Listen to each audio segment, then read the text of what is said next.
পিনাকির ছেলেকে আটকের বিষয়ে যা জানা গেল। এদিকে আবু সাঈদের ময়নাতদন্ত প্রতিবেদন সম্পর্কে জানতে ফোন করেছিলেন সালমান এফ রহমান। এবং সর্বশেষ জানিয়ে দেব কেএনএফ এর প্রশিক্ষণ ঘাঁটিতে সেনাবাহিনীর অভিযান, অস্ত্র উদ্ধার। প্রিয় দর্শক, এতক্ষণ শুনছিলেন সংবাদ শিরোনাম, এবারে বিস্তারিত। পিনাকির ছেলেকে আটকের বিষয়ে যা জানা গেল।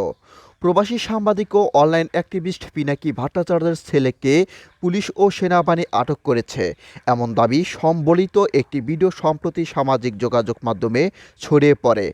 ভিডিওতে সাদা পাঞ্জাবি পায়জামা পরিহিত এক ব্যক্তিকে আইনশৃঙ্খলা বাহিনীর হাতে গ্রেপ্তার করে প্রিয়জন ব্যানে তুলতে দেখা যায়। এ দৃশ্য ঘিরে অনলাইনে ব্যাপক আলোচনার সৃষ্টি হয়।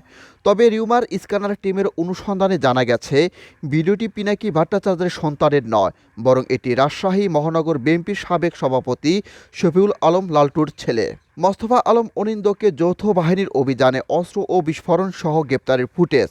সেই ভিডিওকে ভুল তথ্যের আড়ালে প্রচার করা হয়েছে। রংপুরের বেগম রোকেয়া বিশ্ববিদ্যালয়ের ছাত্র আবু সাঈদের ময়নাতদন্ত প্রতিবেদন দিতে দেরি হওয়ার কারণ জানতে পুলিশের মহাপরিদর্শক আইজিপি চৌধুরী আবদুল্লাহ আল মামুনকে ফোন করেছিলেন তখনকার প্রধানমন্ত্রীর উপদেষ্টা সালমান এফ রহমান।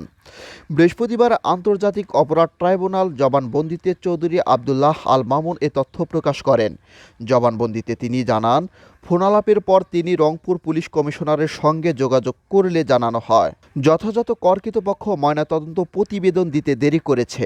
চৌধুরী আবদুল্লাহ আল মামুন গণ অভ্যুত্থানের সময় সংঘটিত মানবতা বিরোধী অপরাধের মামলায় ক্ষমতাচ্যুত প্রধানমন্ত্রী শেখ হাসিনা ও সাবেক স্বরাষ্ট্রমন্ত্রী আসাদুজ্জামানের সঙ্গে আসামি ছিলেন। এই মামলায় তিনি রাজসাক্ষী হিসাবে জবানবন্দি দিয়েছেন। আজ ট্রাইব্যুনালে তার জেরা অনুষ্ঠিত হয়। প্রসিকিউটর গাজী মনোয়ারা হোসাইন তামিম জানান, চৌধুরী আবদুল্লাহ আল মামুন আরও কিছু তথ্য দিতে চান, যা ছাড়া পূর্ণ সত্য উদ্ঘাটন সম্ভব নয়। বিকেলে তার পুনর্জবানবন্দি গ্রহণ করবে ট্রাইব্যুনাল। কেএনএফের প্রশিক্ষণ ঘাঁটিতে সেনাবাহিনীর অভিযান। বান্দরবনের রুমা পাহাড়ে সশস্ত্র সংগঠন কুকিচিন ন্যাশনাল ফ্রন্টের কেএনএফের প্রশিক্ষণ ঘাঁটিতে অভিযান চালিয়ে অস্ত্রসহ বিভিন্ন সরঞ্জামাদি উদ্ধার করা হয়েছে। বুধবার আন্তঃবাহিনী জনসংযোগ পরিদপ্তরে আইপিআর এক বার্তায় এ তথ্য জানানো হয়েছে। এর আগে গত 25শে জুলাই থেকে 2025 থেকে 26শে আগস্ট পর্যন্ত টানা এক মাস বান্দরবনের রুমা উপজেলার দুর্গম রেংতালাং এলাকায় বাংলাদেশের সেনাবাহিনীর একটি বিশেষ সামরিক অভিযান পরিচালনা করা হয়।